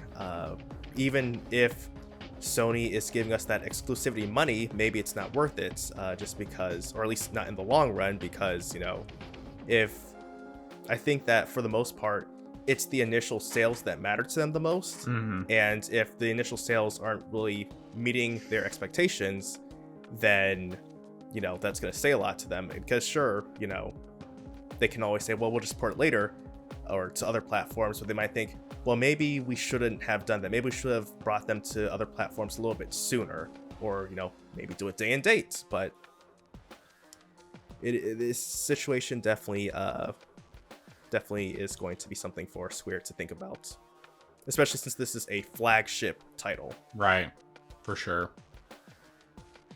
Yeah, one of the things I was thinking about is that I wonder if maybe the fact that Square knows that they can sell a lot more copies if they put it on PC as well, if that's part of the reason why they only have that 3-month exclusivity window, whereas before it was a full year. I mean, it was a year between the time that it came to PS4 and then when it came to the Epic Games Store. And then it was there, on its... actually, it might have even been longer. I think it was like a year for the exclusivity for Remake, and then they did the DLC, the Intergrade, the intermission DLC did it as a bundle for Intergrade. Re-released that on PS5 with the DLC, and then also people could just buy the DLC on its own. And then after that, and then it was like, then 6 months later it came to Epic Games, and then 6 months after that it came to PC. Or I mean, it came to Steam. It came to PC, yeah. In many people's minds, yeah, that was when it actually came to PC. But yeah, like, as much as I would like to see this come end of May, early June, whatever, I also don't think that's going to happen coming to PC, and even if it does, it'll probably end up being an Epic Games exclusive. Now, if they say that it's going to be a permanent exclusive, which I can't imagine they'll do that. I don't think they will. I don't think it's sold well enough on Epic Games for them to be willing to do that, but that would be very disappointing, because it'd be like, okay, well, either I have to just hold off for a long time and then eventually get it when it inevitably comes to Steam, or I have to give in and finally buy from Epic Games. And I don't really want to do either one of those. So But either way, I mean, it's not like I don't have enough stuff to play. And of course, there's already like multiple games coming out this summer that I'm excited about. I mean, you got Shin Megami Tensei 5 Vengeance, which is a huge one for me. I'm super excited about that one. And that one's actually Steam Deck verified already, which is fantastic. Not that it's surprising. Probably is going to be... I bet actually that it could very easily end up being a situation where it could run at high settings on Steam Deck. I mean, even if it's running at low settings, Persona 3 Reload looks incredible on the Steam Deck running at low settings. I mean, like, it looks super incredible. And 60 frames per second. So I know Shin Megami Tensei is going to be fantastic there. But I mean, there's that. Destiny 2, why can't I remember the name of the expansion? I'm almost wanting to call it one of the older expansion names, and that's not what it is. It's Final Shape. Yeah, of course, that's coming up beginning of June. Looking forward to that a lot. I know that there's at least one other game there. Of course, obviously, we have Ghost of Tsushima coming out next month. Next week, Tales of Kenzero Zao comes out, which I have preloaded both on the Switch and the Steam Deck. I'm kind of hoping that it performs, if it runs at 60 frames per second on the Switch and it still looks good, I probably will end up playing it there, just because I kind of am itching to play my Switch a little bit. But if it doesn't run at 60 frames, then I'll be playing on Steam. Anyway, but yeah, there's lots of great games coming out, and then of course I'm still in the middle of multiple fantastic games, so it's like I'm perfectly fine waiting for Rebirth to come to PC, and in some ways I kind of hope that it takes longer to come. I still hope that it doesn't go to Epic Games first, because I don't want to deal with them no matter what. And I mean, if I was going to do Epic Games, I would make sure that I don't put any credit card on file. I would just purchase a gift card separately and then use it to pay for a game that way instead. But I am doing everything I can to avoid it completely. So, anyway. Any remaining thoughts on that topic? No, sir. All right. Well, I think then we can go ahead and get into our closing stuff here. So, let's start off with recommendations and dissuasions. All right. So, my recommendation, well, gonna have one recommendation and a bonus. So my main recommendation, and this is actually something that I think is the more important of the two. If you are using Steam 2-factor authentication and you're using the app, make sure you write down the code that is given to you when you have it. This happened with a friend of mine. He did not write down the code, and he thought it was just a one-time temporary code that they give you. And unfortunately, he could not log into his Steam account, whether on through the app or through through his Steam Deck. And he was having problems. He was texting me, and he said, "I can't get into my Steam app. It keeps asking for my authentication code." And I said, "Did you write down the code that they give you?" And he said, "I didn't. I thought it was a one-time thing." And he had problems. Fortunately, he was able to get back into his account. He saw that he actually was logged in through one of his browser, through his app browser, and he was able to take care of that. But definitely make sure, if you are using the app for 2FA, make sure you write down the code, because if you don't, it can make your life miserable.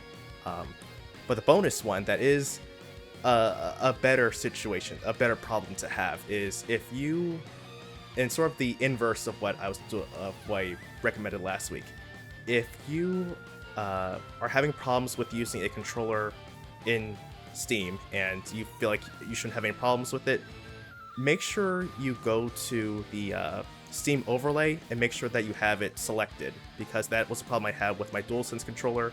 All I had to do was enable it, and then my controller was working.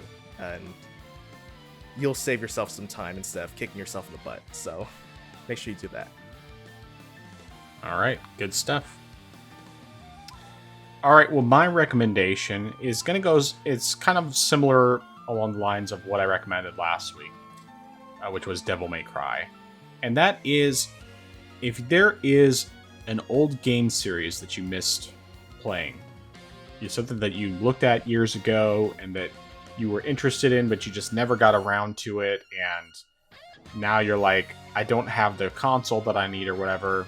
And I should clarify, this is more for people who have PC, or at least there's like remasters of some old games, that sort of thing. Take a chance on an old game series that you missed.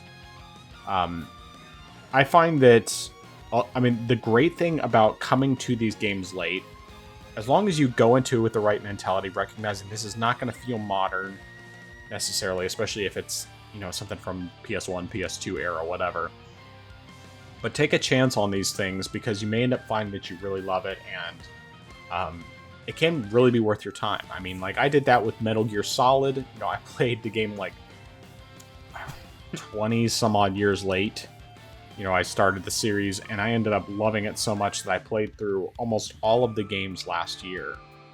And just fantastic series. And now I've started doing Devil May Cry, and as much as Devil May Cry 2 has been labeled the black sheep because it's, even according to the creator of it, it's not a good game.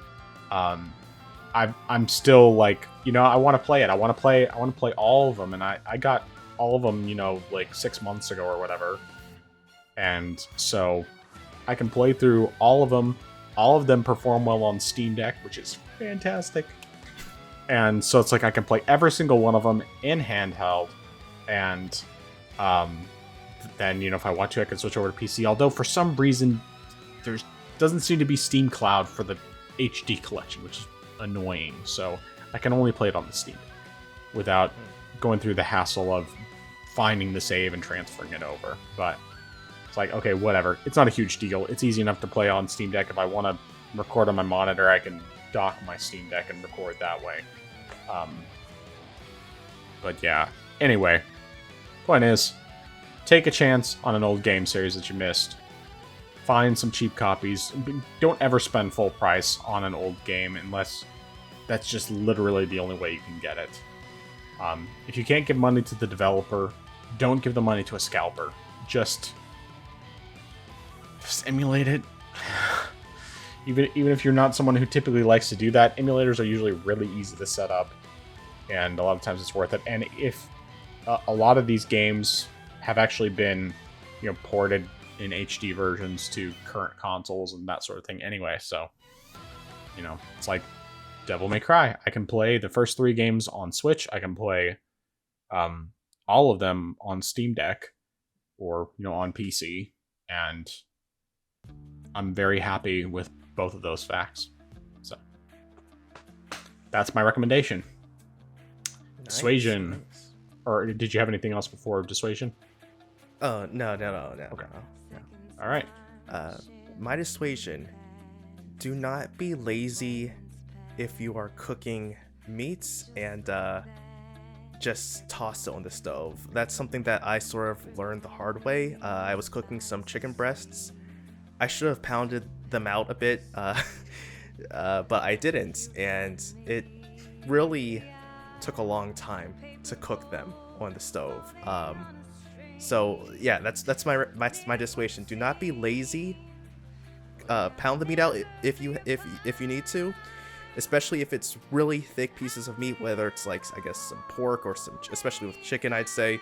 Mm-hmm. Definitely do that. Make your life easier. Don't make it harder than it has to be. Yeah. Definitely a good dissuasion there. Yeah, when it comes to chicken breasts especially, it's really important to pound it to you don't necessarily have to get it thin, but you want to just have it an even thickness so that way it cooks evenly throughout, because otherwise you end up with the skinny part really, really dry, and then the middle part may not be cooked all the way, and it's just like, if you just get it to an even thickness in the first place, it's much easier to get it cooked properly. So yeah, definitely agree with that, because chicken breasts, it is possible to make very good chicken breasts, super juicy and flavorful, Of course, brining, definitely recommended. If you haven't ever done that before, it's worth doing. But you can do it even without brining. It works just fine. It's just technique. That's all it is. But yeah, my dissuasion. So in light of the passing of my brother in Christ, Gabe Patillo, and just, thinking of losing people in general, my dissuasion is do not take your family, your friends, or your loved ones for granted. No one is ever guaranteed tomorrow, and you never know how long people have, so just try to appreciate everyone as much as you possibly can, and just don't, especially when it comes to family, it's really important that you don't take them for granted, because you don't know what you have until it's gone a lot of times, and it's much easier to come out the other side without regrets if you actually just appreciate them for, even if they annoy the heck out of you, appreciate the good things about them, because there are very few situations where you'll have a family member, a friend, whatever, who will only annoy you, and there's nothing positive to remember about them. So don't take them for granted. And that's what I got. Any final thoughts before we close out for the night? No, sir. All right. I'll give you one more chance in a little bit, but first, where can people find you? They can find me at my channel. I am Xeracon, IAMXERACON, so youtube.com/@IamXeracon. No new videos, but like I said, I did do the live stream, so if you feel like checking that out, that's still up on my channel. The next video that I do intend to cover will be about getting into collecting. So primarily this is with physical stuff, but it's not necessarily going to be gaming related. It's going to be just collecting in general. So something for people who might be interested in collecting or getting into collecting as a whole. Very cool. Definitely will check that out. I don't really do much of any collecting apart from games and movies nowadays, just because most of the time they just kind of sit on my shelf and collect dust. Sit on myself might be the time this week. We'll see. That should be an interesting thing if Adobe can, if the what the AI generated image might look like. I'll take a look and see if that's something worth doing. Otherwise, anyway, I'll come up with something. You can find me on YouTube at TheFrozenGamer87. I did not get a comparison put out this past week just due to the death of a friend and brother, as far as I'm concerned. But I am going to be putting out the comparison for Devil May Cry 1 between the Switch and Steam Deck OLED.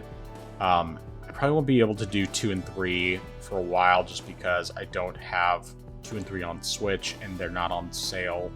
So unless they go on sale sometime after I get paid next week, then probably it'll be a little bit. But more likely than not, next week I will probably end up doing, just because of the timing of when it comes out, I'll probably do Tales of Kenzera Zao. Do that comparison, because that's something I'm looking forward to playing, and of course I really wanted to support the creator of the game, given that he made that game after losing his dad, and that's what the game is largely about, and of course obviously hits very close to home for me. So plus he's also my favorite, probably one of my favorite video game characters, period, because I really identified with his character. For some reason, I can't remember his name off the top of my head, but the main protagonist of Assassin's Creed Origins, Bayek, that was his name. So yeah, he did a great job as Bayek, and so yeah, on top, it was just more reason I respected him. But yes, that'll probably end up being the next one. I'm gonna eventually do Helldivers 1 was one of them, and then Borderlands, the pre-sequel, is one that I still need to record the other half of. But timing and all that is just kind of up in the air because it's not always easy to find time to record something without the kids making a bunch of background noise. And so it's like, okay, I mostly have to do it in the evenings. So anyway, otherwise, there's also my YouTube cooking channel, which is not authentic but delicious. And with that channel, my most recent video I put out was my taco pizza, which is, of course, also inspired by Casey's Taco Pizza. Came out fantastic. Very easy to make. I mean, it's got multiple steps, but it's easy. Really, really delicious. One of those things that it might sound a little weird putting beans and salsa and taco meat and stuff on a pizza, but man, it's and lettuce and tomato and just like so good. But yeah, so I put that one out this past Monday, and then next week it's going to be my homemade meatballs, which, at least the way I do it, it's always I make a bunch of them at once. I think when I did that recipe, it was 99 meatballs. So, but the thing is that I make a bunch of them, and then I freeze the majority of them, so that I have some pre-made meatballs ready to go that have better ingredients than you'll get from most of the pre-made meatballs, and it just ends up, it's like just better quality all across the board. Plus, you know everything that goes into it, which makes it even better. But yeah, so that's what's going up on Monday, and I recorded two other recipes. I have another one that my wife recorded that may end up being, will probably end up being the next one that goes up after meatballs, that I just need to finish editing. So yeah, anyway, lots of good stuff coming. It's all going to be great. You can also find me on Twitter, same handle as on YouTube, which is @NABDcooking. So YouTube, it's YouTube/@NABDcooking, and NABD Cooking is the handle as well on Twitter. I don't post much there other than really just sharing the recipes. So that's really all it's there for at the moment. Then of course you can also find our podcast. In addition to the video version that's on YouTube every Friday at 7 a.m., you also have the audio-only version, which is on basically all major podcast platforms. Google Podcasts is no longer a thing, so now it's on YouTube Music, but it's on Apple Podcasts, it's on Spotify, it's on iHeartRadio, it's on Amazon Music. I can't remember where else. It's on a bunch of different places, but it just goes all out. Very first thing, midnight on Fridays. So midnight Friday morning. Every Friday. And you can also find us on Twitter and Facebook. And actually, both the cooking channel and the podcast are on Twitter and Facebook. Twitter, I'm posting occasionally, retweets, occasional posts, things like that. I'm kind of treating it as a personal Twitter account, more or less, but also promoting the podcast as much as possible. But it's not going to be like, I'm not going to be on it all the time. Like, I'll get on every few days and then tweet a bit, and then that's it. But we'll see if it ever goes anywhere. I just figure it's an additional way to advertise. So that's the idea. But yeah, that is it, I think. All right, last chance. Anything you need to say before we go tonight? No, I think I'm good. Okay, sounds good. Well, I am the Frozen Gamer 87. That is I am Zeracon. We are the Orange Box Podcast. And until next time, hug your parents, hug your wives, hug your kids, and make every effort to make memories with those you love. Orange Box Podcast, out.